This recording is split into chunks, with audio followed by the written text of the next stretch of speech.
Okay, good morning. Goedemorgen. You're in the English version of this talk. Even though I've been living in England now for 5 years. Origineel ben ik Nederlander. I've been living in England for 5 years. I never lost the accent. Actually, the accent gets worse and worse. And the English people seem to like it, so I'm not bothering really to lose it anymore. My children, though, they sound very English. So welcome. So let me say a little bit about myself. I've already mentioned that I now live in England. I was a secondary school teacher, a mathematics teacher and computer science teacher in Amsterdam, close by here in the Netherlands. Did projects and some research during my teaching and obtained a PhD from Utrecht University, and then in 2012 I moved to England, to the south of England, Southampton, where I now am a lecturer. Main focus is mathematics education, do a lot with large-scale assessment, PISA, TIMSS, do a lot with research methods. I think that's the main focus now, to be honest. And especially using computer science methodologies to analyze data, basically. And one of the reasons why I started talking, and well, the whole family has had a flu, so you can hear this a little bit, is that their research comes along. There are lots of books about myths. I'm quite active on social media. But while actually dispelling and debunking myths, I'm seeing more and more things that I'm thinking, whoa, wait a minute, while you are dispelling and debunking these myths, you are wording it in such a way that there might be a new myth within a couple of years, which we will be debunking in 10 years. So I thought, well, maybe I can unpick this a little bit. So I want to frame myths a little bit more and maybe some mechanisms why they come about. And then give some examples which I've particularly chosen to be a little bit thought-provoking, at least in the social media education blogosphere.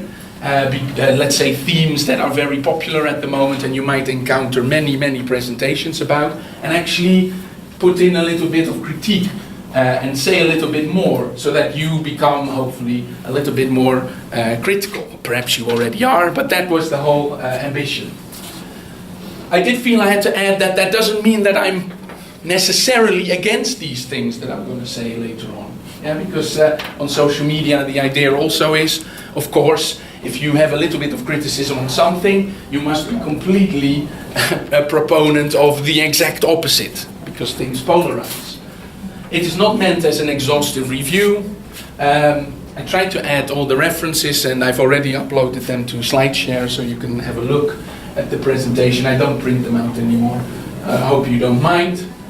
And of course, the final disclaimer is that you might hear things that you think, oh, you're simplifying things a little bit too much now, which is great. But just to let you know, I need to do a talk. I need to do this, let's say, in 30-35 minutes. It will not be possible to go into all the intricate details, which I think explains why often everyone means well, but sometimes things can still become myths. Okay, so a little bit of background about myths, and I had to make a choice, of course, in this. And let me start with simply going to in this case, Oxford Dictionary. In the Dutch version, I went to the Van Dalen, obviously. This one, widely held, and it's interesting, by the way, the difference. Van Dalen has a very different definition, actually. A widely held but false belief or idea, misrepresentation of the truth. It can be about persons or things, and it can be an exaggeration or an idealized concept. So you hear all these things like exaggeration, widely held, but false belief. And that, of course, implies that you need to know a little bit about what is true and what is not true. In 2014, Howard Jones, I think he's now professor in Bristol, or he's still professor in Bristol. He did a study on educational neuromyths, and he concluded, or at least he he mentioned that in 2002 already, the OECD, which does some good things and some bad things, obviously, in my view, drew attention to the many misconceptions that are already there. So it was already in 2002, and probably before that people were already quite critical about this. And especially misconceptions about the mind and the brain. And there, in this case, I focus a little bit on this to say something about the mechanism, but obviously myths can be created or come about in many, many places. And in this paper that I cite here, Howard Jones 2014, he makes clearly a case that examples of cases where this, if on social media you'd think that everyone is doing this intentionally, but in most cases this is not the case. In most cases they are uninformed interpretations of genuine scientific facts, a little bit of wishful thinking, and sincere but deluded fixation on some eccentric theory. And so I wanted to tease that out, because sometimes on social media there can be a feeling that people are willfully misrepresenting something, and if you feel something in one way and someone else differently, this can easily sort of snowball into something worse. What he did is he studied a couple of neuromyths and actually saw that in the education community, but also the wider community, a lot of education myths persist or exist, like learning styles is the famous one, of course, or teaching according to learning styles, left and right brain parts, drinking too much water is bad for you, etc., etc., the influence on the brain, that sort of thing. But what he does quite nicely is that he tries to unpick how could it be that these things that already since 2002 are hopefully being debunked, that they still are so prevalent, because his study shows this. And he formulates a couple of reasons why this might be the case. And one very big reason is cultural conditions. Things like terminology and language. Just look at articles and see how themes are defined, whether it's direct instruction with capital letters or smaller letters, or whether it's about self-concept or mindset or motivation.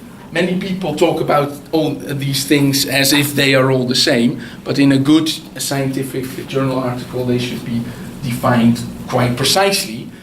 And sometimes that is arbitrary, in the sense that you can maybe differ with the definition. Well, there you are. How do you deal with the conclusions of a certain article if these definitions are completely different?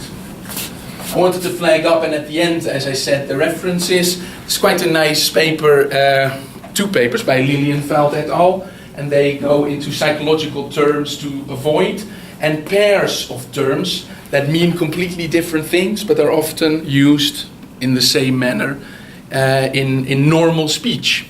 Yeah? So terminology is certainly one aspect. Another aspect, but I think it's improving, is that sometimes counter-evidence is difficult to access. Journal access is hard, but also access simply the language, the time to actually study it. We probably often use maybe things like this, a talk somewhere, someone summarizes something, and then it's great if you believe me or anyone, but of course, ideally you would also go out and check some things. Yeah. Of course, you can trust me completely. And they are often untestable. So if you just look at the way sometimes claims are formulated, some of the claims become very hard to actually test. Biases, obviously, we all have our biases. If I've put my career, 10 years of my career are based on a certain theory, it's going to be difficult for me to maybe accept criticism on it. And let's just conclude that education or social science is just extremely complex. In master courses that I teach on, when we talk about paradigms, we do an exercise with a wall where students have to think about what would you do if you studied a wall, and then you can already get quite complex studies of walls. You might be surprised. If that's already that complex, you can look at it in so many different ways. What if you've got humans, and what if you've got a set of humans in one room? It is extremely hard and unpredictable. And that gives us a problem, to be honest, because if you've got these neuromyths, how do you deal with them? What do you do? So many people, I think, in social media, and understandably so, would say, learning styles, that's a myth, stop using it, and that's sort of and that's the end of it. Or there is a different myth, stop using it, it's really bad that universities are still using it. But one thing that MacDonald et al., you could say that it's sort of a follow-up paper, also looks at neuromyths.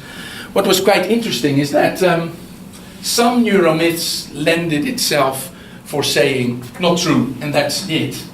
But others had the risk in them that while saying they're not true, other things would not be done anymore, because simply they were translated in the wrong or insufficient way.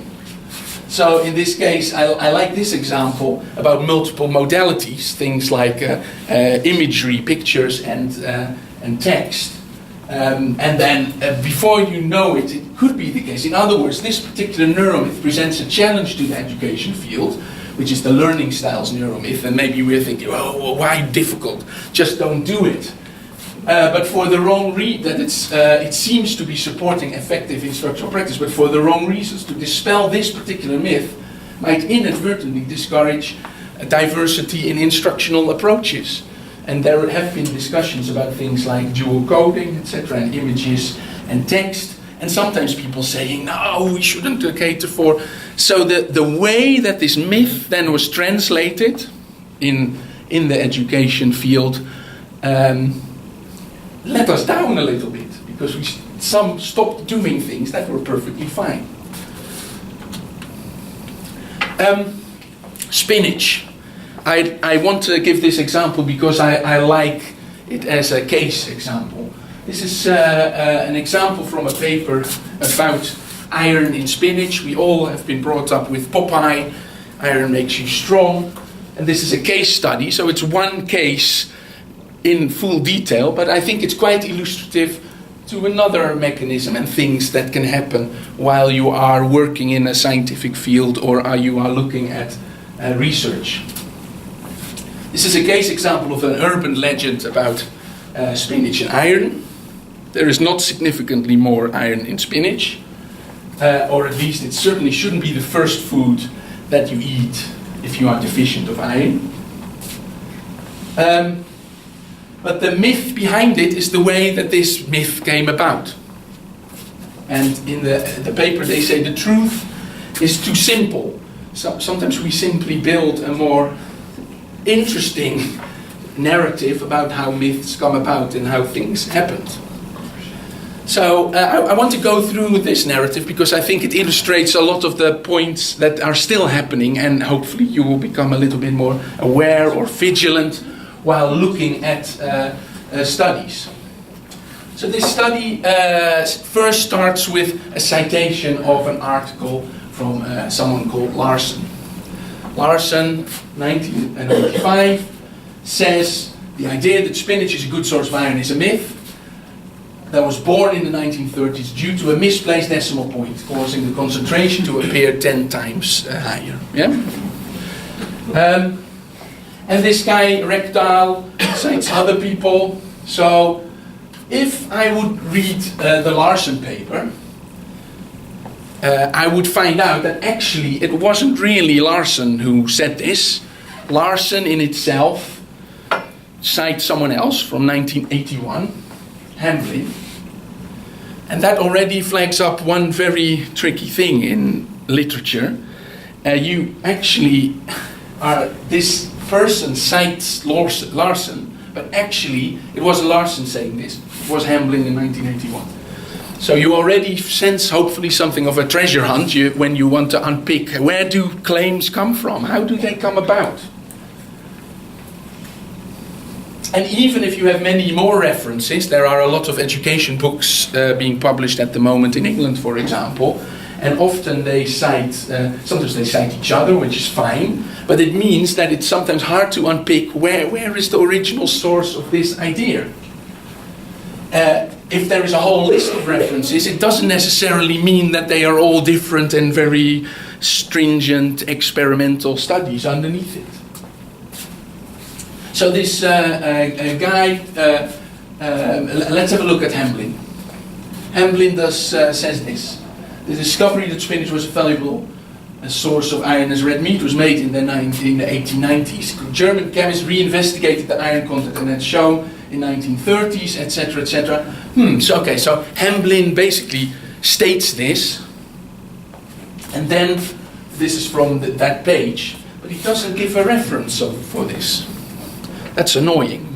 We don't know where this comes from.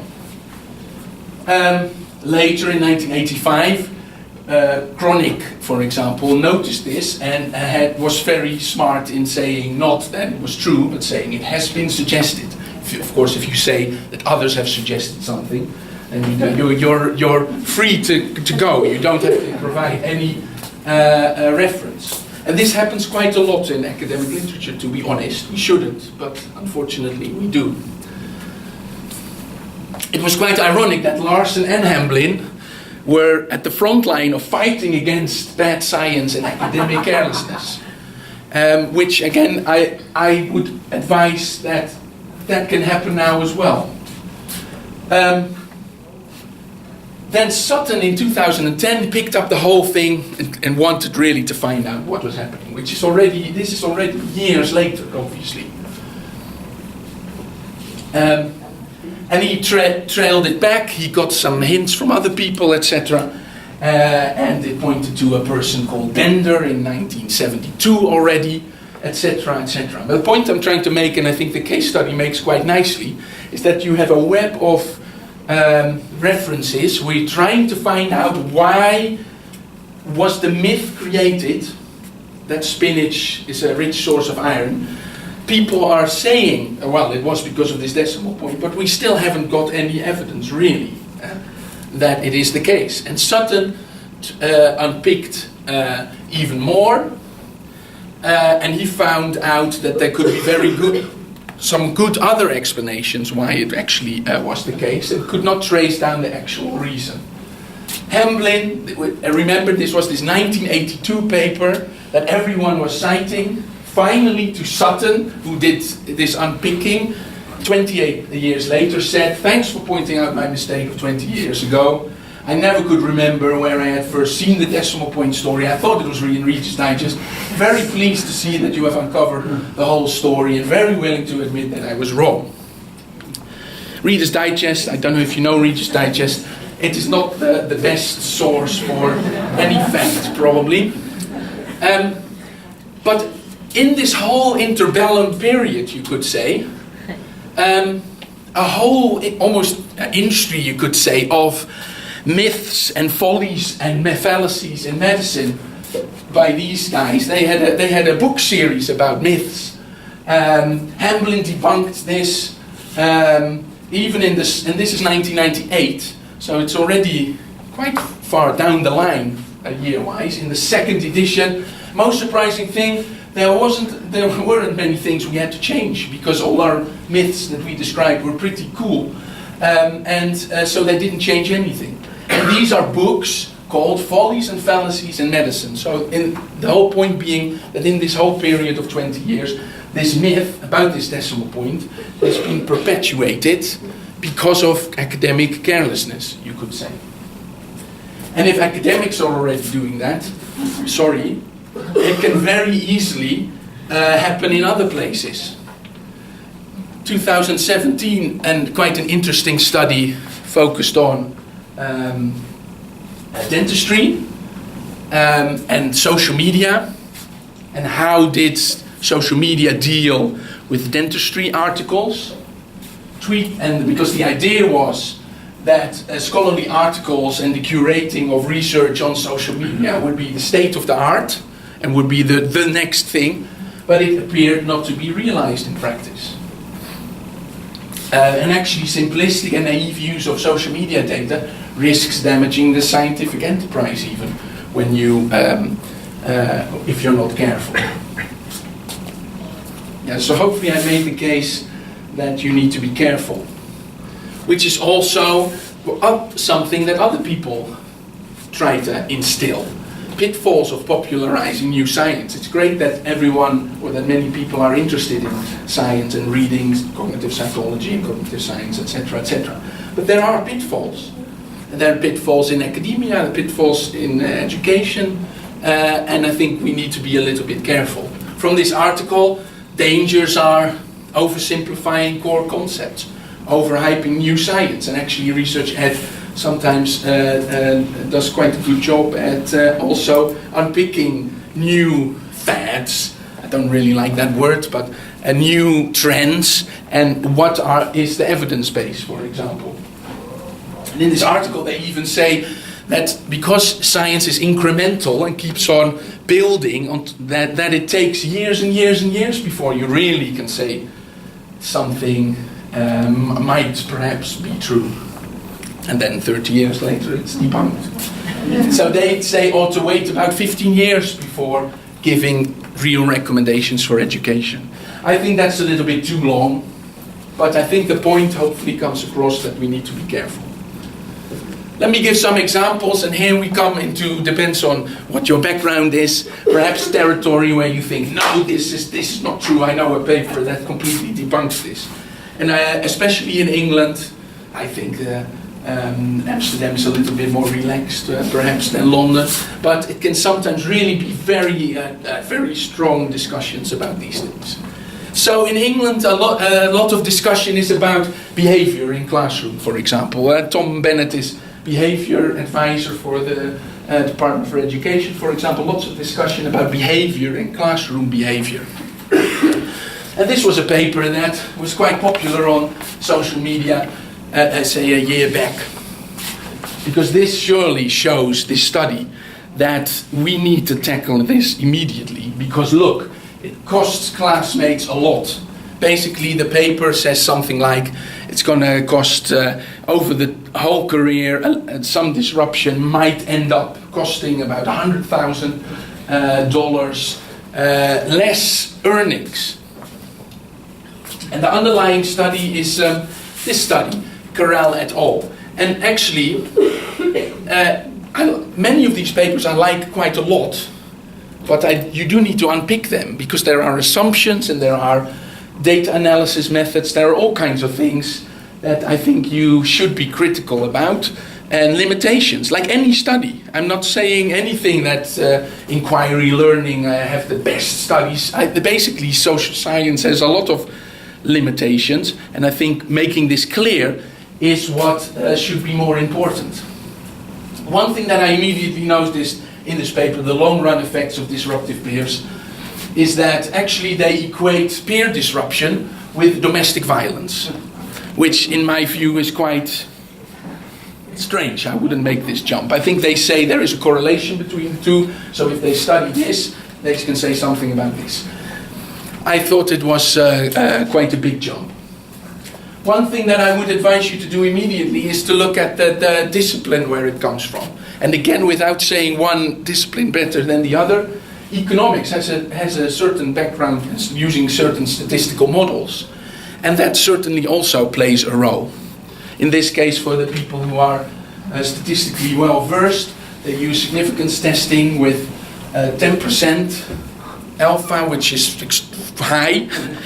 Some people already say don't even use significance testing anymore. You do other things, but it's also with very large sample sizes, so 100,000 students. Then, well, you're going to get something significant out of it. There's going to be a result that's going to say one thing was better than the other. And most importantly, because even if you assume that I can say, oh, this is definition stuff, this is just a discipline, there was one essential thing in my view that wasn't mentioned in the abstract, which was that there was a difference between reported and unreported domestic violence. And the problem was if it was unreported. And I thought, well, yeah, if it's happening and it's not reported, but reported didn't show any effect. So in my view, the main message should have been that this reporting is the essential element that actually removes the negative effect and makes it, so you could build a whole narrative around this paper, which was more about reporting domestic violence, which wasn't what happened, because you saw the headline, disruptive kids can cost classmates a lot. Yeah, and this is the way that sometimes discussions go in media, etc. So you need to be a little bit critical. Another one, I was deceived here, to be honest, so I thought, I'll put this one in, because I thought this wrong. Seductive allure. At one point there was a discussion on the web, and well, I knew there were studies showing that if you put a brain picture next to a paper, we believe it quicker. I like mathematical formula, for example, background is maths. We believe it quicker than if it's not there. And we all perhaps think this is the case. Popular papers are from McCabe and Castell that actually say this.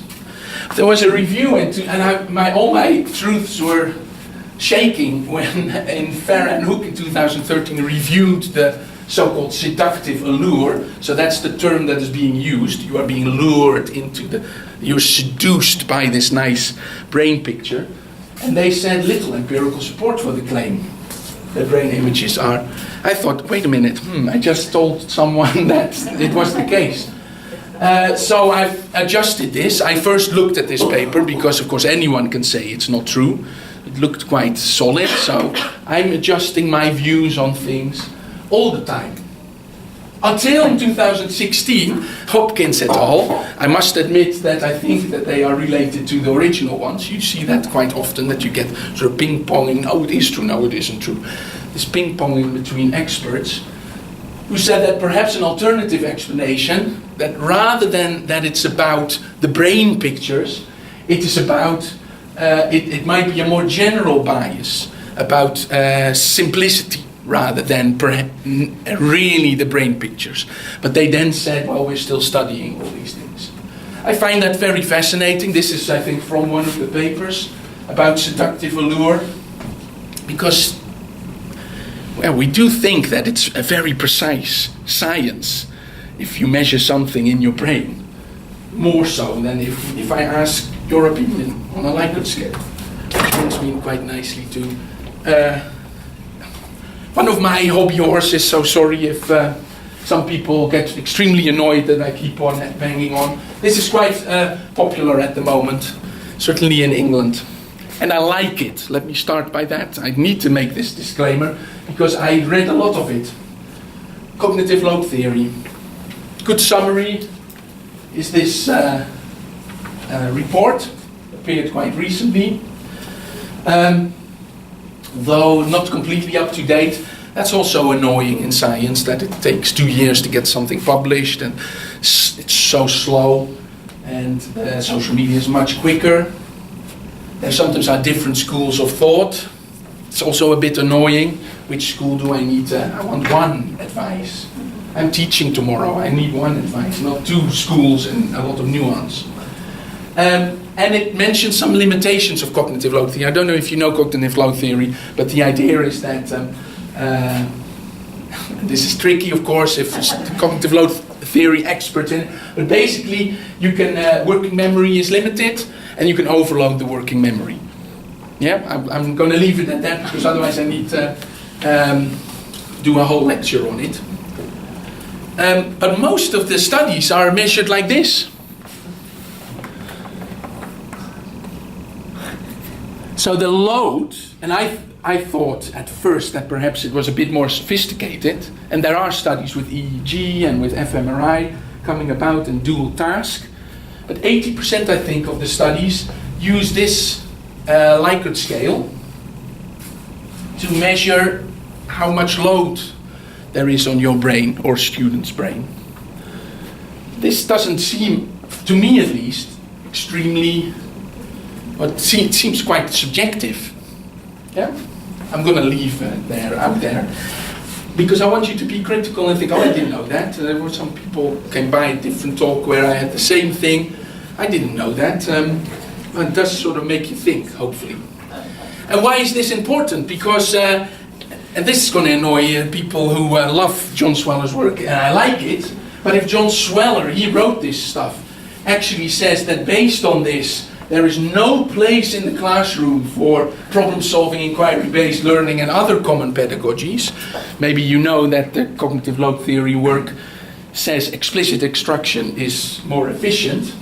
But if you really go to the other end, that there is no place for all the other things, even, in my view, forgetting that even the cognitive load theory literature shows that if you are quite expert already, then actually explicit instruction can backfire, and you can do worse if you are already at quite a high level.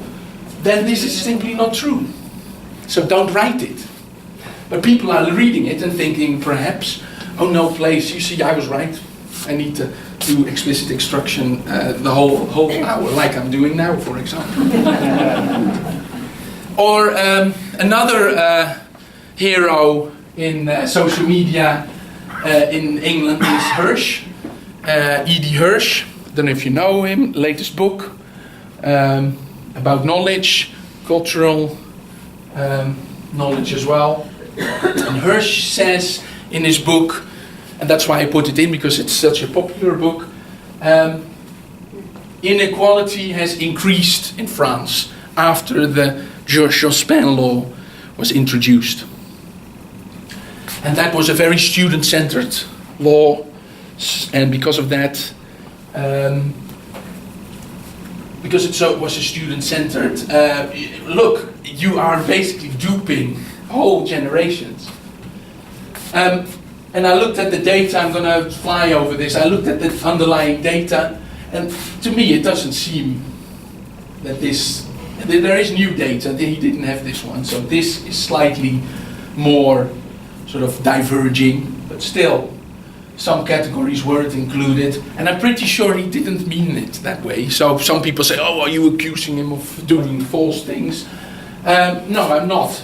But I want to make sure that when I read something, I want it to be congruent with, if I unpick everything, that it still feels the same way. What's the y-axis? In this case it was mistakes made, I think, but that was also what he used for his symmetry. There is a blog where I have a little bit more detail, you could have a look. And if someone comes along and says, oh, but you made a big mistake, fine, tell me, please, but I just can't get it. This doesn't look like inequality is increasing, actually. It seems as if inequality, you could even say that it's reducing a little bit. This is the number of mistakes. And it's wider here than it was here. This was 1987, 2015. Anyway. And I don't want us to dismiss the classics as well. Many people say, oh, Vygotsky, I don't know, Piaget, Brunner, Bloom. We're doing cognitive science now. We know everything much better now. But these ideas, sometimes they even confirm some of the things they did. Sometimes they were just wrong. But some ideas can still be relevant, even if the cognitive science shows that it's slightly different. Newton, he believed in alchemy, and he lost from Leibniz integral notation. That is the one we use now. No one is talking about Newton. Newton, he was wrong. And then we move on. Vygotsky is not too easy, not too hard. I don't like the term, I agree. Zone of proximal development. But you could summarize it like that. Concreteness fading, from going from concrete to more abstract. That is quite a well-known discipline. Scaffolding, guidance, types of knowledge. So let's be a little bit more open in that respect. Let me conclude. What can you do about this? Well, it will take you some time. Follow up your sources. It's actually quite nice to do. It's just so time-consuming, I must admit. Hours and hours and hours you can spend tracing down all the references. But it can be very useful. Read, read, and read. sometimes refrain from a position. If you get one paper saying completely the opposite to 100 papers before that, it's a little bit easy to say these 100 weren't good and now we finally know it wasn't true. It's incremental science. It builds on top of things. Doesn't mean that something is completely wrong before. Listen, there will be limitations. Beware of simplifications. Note that the fact that some people use a lot of difficult words to say not so many things doesn't mean that the other way around, if it's simple, it must be better. Nuance is okay. This is especially for people who know me a little bit on social media. Doesn't mean that you're evading debate because you say, oh, well, it could be this, could be this. Sometimes it's simply that is the case, in my view. And Willingham did a very recent paper a couple of months ago. I added this a couple of days ago because I disagree a little bit with him, because he says, for example, such technicalities, sometimes a lot of detail, are unnecessary for practitioners. And then he gives as example the working memory. He gives the working memory example. We can keep that quite simple because space is limited and it can be occupied by things perceived in the environment. But even that, you could argue, is perhaps a little bit more nuanced. And I don't necessarily agree that you should pretend it is simple simply because then you understand it better, you as teachers. So there is a paper, for example, about working memory and the reasons why there are limitations to the working memory. And there is a one strand that is not about capacity, but it's about interference. So rather than that it's about capacity, that we can't just fit any more in it, it is about interfering information that is more important for having limitations in your working memory. And there even are people who would state that these, and it was quite solid, I was quite impressed, so I still have to unpick it a little bit more, very recent, that maybe these working memory limits are not as tough, these limits, as we think they are. Yeah?